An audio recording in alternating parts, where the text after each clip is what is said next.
Oke, Assalamualaikum warahmatullahi wabarakatuh.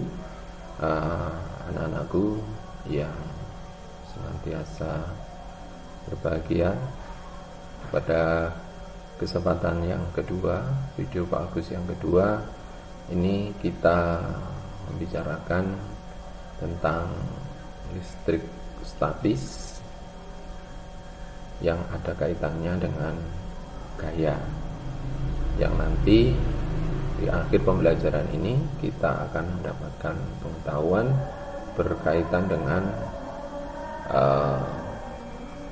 penelitian yang telah dilakukan oleh ilmuwan yang namanya Coulomb. Nah, untuk mempelajari ini lebih lengkap, sengaja Pak Agus membuatkan video tutorial penggunaan media pembelajaran, yaitu ini PET, ya, PHET, PET. Ini alamat alamat linknya atau alamat Google-nya ini sudah saya tempelkan di UKBM listrik statis. Kalian bisa mengakses sendiri supaya nanti kalian bisa bereksplorasi sendiri. Terus yang kedua, kalian juga bisa melaksanakan kegiatan ini tanpa melibatkan ini juga bisa, yaitu dengan praktikum langsung. Karena ini kondisinya adalah kondisi pandemik, maka ini saya ambilkan dari aplikasi. Dan ini silahkan diklik ya. Kita tunggu beberapa saat. Nah, di sini akan muncul yang namanya PET, aplikasi PET. Nah, di sini kita tinggal mengklik ini simulasi. Yang kedua, pilih, karena materinya adalah fisika, kita pilih fisika. Terus kemudian karena kita belajarnya adalah balon dan statis elektrik atau listrik statis pada balon, dan kita pilih aplikasinya ini. Ya, kalau sudah muncul seperti ini, kita tinggal klik. Nah, kita tunggu saja. Iya, baik. Sekarang kita sudah mencoba. Ini kalau kita clear, artinya tidak kita kasih tanda. Nah, seperti ini kita tidak mengetahui sesungguhnya di dalam suatu benda, ya, di dalam suatu benda itu kita tidak tahu, walaupun benda itu tidak ada pengaruh listriknya, ternyata di dalam benda ini, baju, balon, ya, atau tembok ini, ternyata di sana terdapat yang namanya ini. Nah, terdapat ini, semuanya terdapat, namun jumlahnya sama. Seperti kemarin kita sudah belajar berkaitan dengan muatan, makanya benda-benda ini tidak lagi bermuatan listrik karena jumlahnya sama, artinya selisih antara proton dan elektronnya tidak ada, maka benda ini dikatakan netral ya. Nah, kebetulan hari ini nanti kita belajarnya adalah dua balon. Nah, dua balon, kalau itu kita klik dua balon, ada dua balon, ya, ada dua balon kuning sama balon hijau.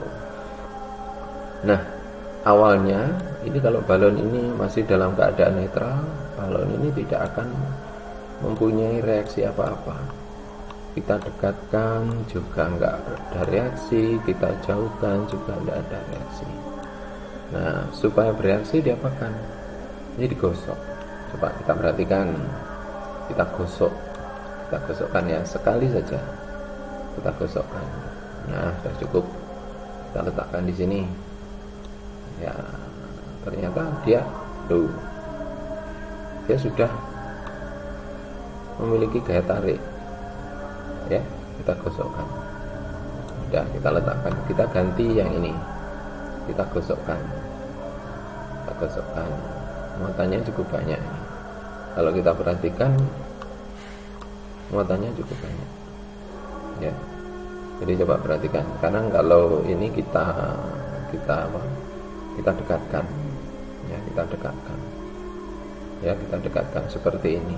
Kemarin kita sudah mempelajari bahwa benda yang sejenis akan tolak menolak, yang beda jenis akan tarik menarik. kita perhatikan. Berarti balon hijau ini tertolak oleh siapa? Oke ya. Oke, kita ulangi, coba kita ulangi lagi. Kita ulangi. Jadi ini balon kuning, kita gosok sedikit saja. Ya, sudah cukup. Letakkan di sini. Ini balon ini juga kita letakkan di sini. Nggak usah banyak-banyak, dah. Ya. Nah, ini keduanya miliki. Kalau kita letakkan di sini,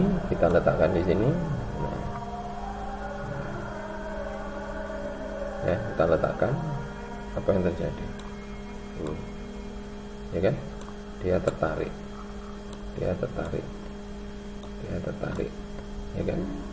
Kalau misalnya ini kita tambah ya, muatannya kita tambah pakai. Yang ini juga ikut kita tambah. Nah, kita tambah pakai, tambah banyak. Apa yang terjadi kira-kira? Wow, sulit untuk dikendalikan, kencang sekali ya. Berarti daya tolak ini dipengaruhi oleh apa? Oleh apa kira-kira? Besarnya muatan. Semakin banyak muatan, maka daya tolaknya itu semakin besar. Di samping itu juga karena ini pengaruhnya benda yang ada di sini juga muatannya juga semakin besar, maka kalau ini kita letakkan di sini maka dia akan bergerak ya. Coba sekarang kita lihat lagi, coba kita ulangi lagi ya, oke, supaya nanti kalian tambah pinter. Sekarang kita coba kita gosok. Nah, muatannya itu gitu ya. Ini kalau kita lepas, apa yang terjadi? Ini jaraknya paling jauh, paling dekat. Ini sekian ya. Jalan ya. Jalan.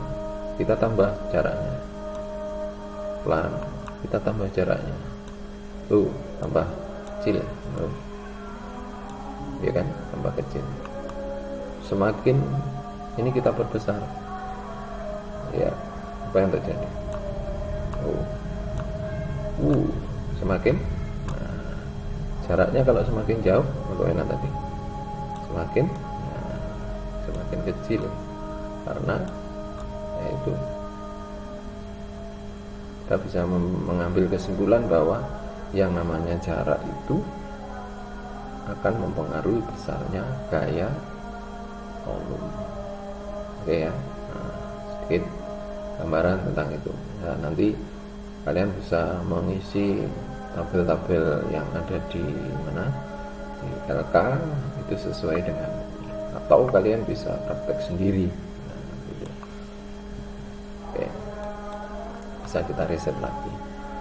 Oke ya, jadi kalian bisa membuat kesimpulan dari kegiatan ini. Apa kalau kita menggosoknya semakin lama, tentu apa ini, muatannya akan semakin besar. Nah, kalau muatannya semakin besar, tentu coba ini sekian, saya tambah lagi gosokannya, muatannya tambah besar. Kalau ini dilepaskan, muatannya tambah kencang. Kalian sekarang bisa memprediksi dua hal. Yang pertama, muatan. Semakin besar muatan, semakin jaraknya semakin jauh. Coba kalau semakin jauh, kita gosok sedikit saja. Tapi kalau kita dekatkan, di sini, kencang, ya kan? Kita tambah lagi, misalnya sekian, kencang, kita tambah lagi di sini, tambah kecil, tambah kecil. Nah, seperti itu. Jadi dua hal ini harus kalian perhatikan baik-baik.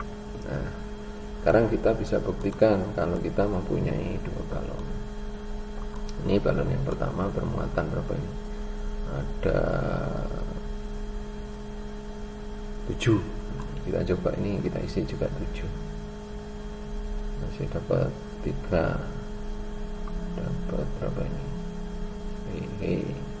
Sudah, ini 8. Nah, sekarang dapat 8. Lari. Dah, saya taruh di sini. Ya, oke. Lari sendiri. Nah, sekarang low. Ya. Oke. Jadi sekarang kalian bisa menarik kesimpulan dari kegiatan ini bahwa besarnya gaya tolak ini, karena kebetulan kita bahannya hanya terbuat dari bahan apa ini, bol, yang kalau kita gosok bol itu akan bermuatan positif. Kita nggak bisa menggunakan yang lain. Kebetulan ini aplikasinya cuma ini. Nanti kalau kita ketemu dengan aplikasi yang lain, kita bisa mempraktekannya, ya, praktekannya. Tapi yang penting dari kegiatan ini bahwa yang pertama, benda itu kalau kita gosok semakin lama, semakin besar atau semakin banyak apa yang terjadi.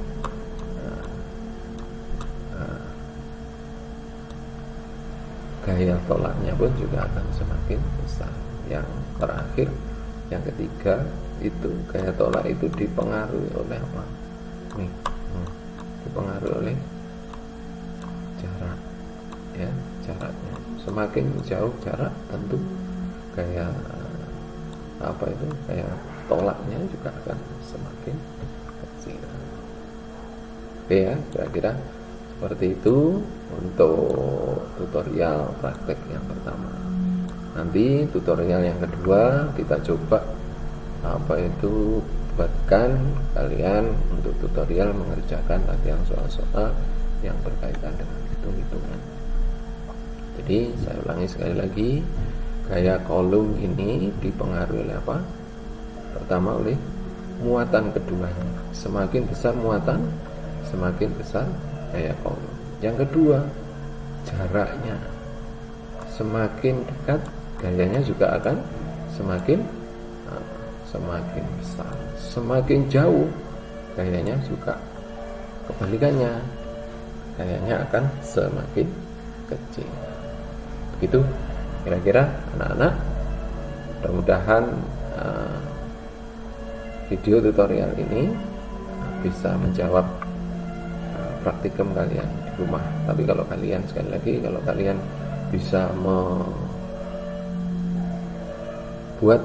praktikum sendiri, itu alangkah baiknya, karena kalian tidak tergantung dengan aplikasi, tapi kenyataan aslinya. Gitu ya. Jangan lupa di like atau subscribe, terus kemudian kasih yang namanya saran atau permintaan dari tutorial berikutnya, apa yang kalian minta, silakan. Oke. Ya sudah, saya akhiri dulu. Jangan bosan-bosan untuk update kemampuan kalian dengan apa saja. Kalian bisa literasi buku, bisa literasi media, bisa literasi alam dan sebagainya. Pokoknya kalian harus kaya, kalian harus lebih dibanding yang lain. Ya, oke, cukup anak-anakku. Salam COVID. Mudah-mudahan COVID segera berlalu. Hashtagnya adalah kalau kita abai, COVID tidak akan pernah usai. Tapi kalau kita protokoler, COVID akan segera usai. Yap, oke. Kita akhiri dulu. Assalamualaikum warahmatullahi wabarakatuh.